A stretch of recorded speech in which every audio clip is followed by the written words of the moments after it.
Hi guys, so I've got another review here for you today, and it is a can of Non Mek. Now, due to trading issues and copyright law, unfortunately this has had to be recalled off the shelves. Now, I've got a massive problem with that because this is actually by far my favourite beer of 2017 so far. It's unreal. And I mean, it has got a secret ingredient, but obviously I can't let you know what that is. So it's 4.5%. It's got a secret ingredient that, you know, has to remain secret. And unfortunately, you won't get this anywhere on the shelves, ever. Which is a shame because, like I say, it is my most favourite beer this year so far. And it felt wrong not doing a review on it. So I've had to be really, really careful, obviously. But, you know, I like to think that I've hidden what it's all about. Clearly.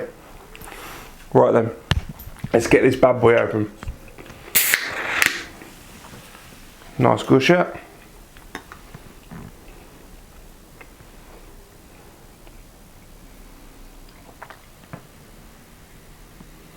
Oh, probably the worst head I've ever poured.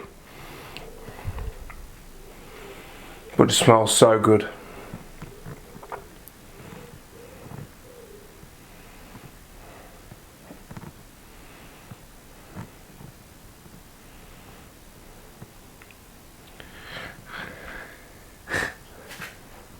Definitely the worst head I've ever pulled. Right then, so we've got half a can left. Let's try and get this in. Got a good 7-finger head. Now, I'm only joking. We'll proceed in a minute. Let's just fast forward while I sort this catastrophe of a beer pour out.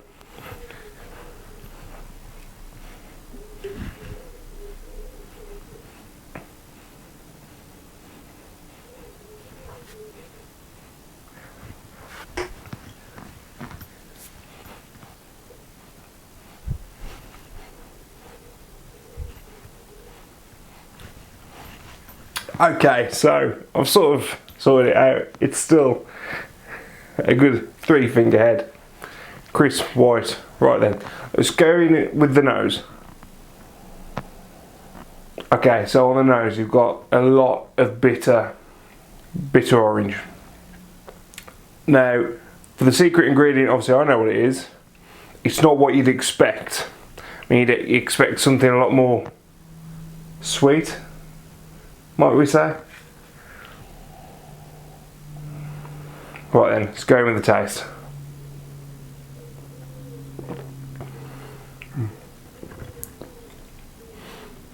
You're instantly hit with this really nice orangey sweetness.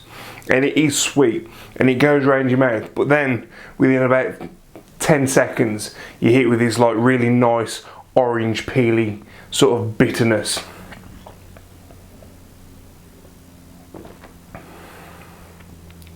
It's just balanced perfectly. With it being 4.5%, I mean, it's not strong, but it's not weak either. And you definitely can't tell that, you know, it's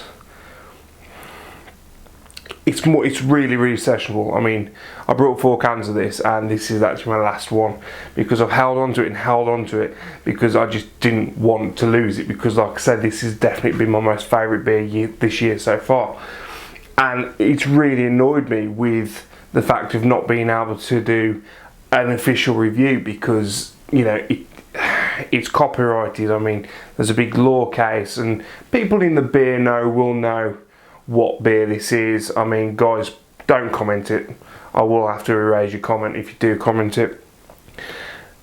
You know, it's really, really annoyed me because it's such a good beer, and it's just geniusism in a can, and it really is. I mean, the brewer of this, the beers he comes up with, like off the top of his head, are just phenomenal, and you just don't know what the hell gives him the inspiration, but it's like everything he does really, really works. And absolutely, I don't think there's one bit I don't like. And this just tops the lot. And then, you know, I watched it being made over Facebook and Instagram, you know, pictures, and it looked brilliant. They had so much fun making it. And yet, again, some of the big guys with the money come down and squash the small guys. And it really irritates me, because that's what's happening in today's beer world. And it infuriates me. It really, really does.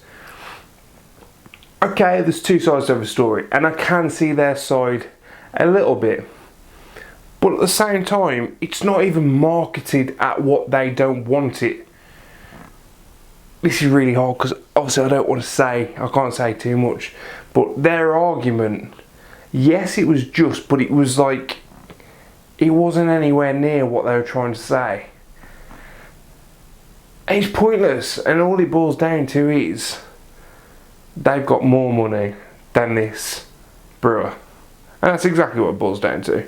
And it's irritating, because, you know, this guy or girl has took some serious time and consideration into making this recipe. You know, they've experimented, they've made it, you know, they've got people in, they've paid people's wages, they've paid for the ingredients, they've paid for the cans. It was the first brew that they've actually canned. And yet, a few weeks down the line, you know, Mr. Big Bollock, I've got a load of money, just crushes them or threatens to crush them. Why? If anything, you know, it's a brilliant way of selling their product to an older generation. You know, it's, if anything, it helps them as well. Guys, usually, you know, I say if you see it about it, try it. Fortunately, you can't. And, you know, I've had to use this video as a bit of, Jesus Christ, look at this, it's brilliant. Also a bit of a rant. But to the brewer, you'll know who you are. What a brilliant job. Seriously, I love it. Guys, if you've liked this, please click like, please click subscribe. If you're on Facebook, check out the Beer Journal Facebook group. If you're on the web, which clearly you are, because otherwise you wouldn't be watching this, check out thebeerjournal.co.uk. And yeah, until the next time, cheers.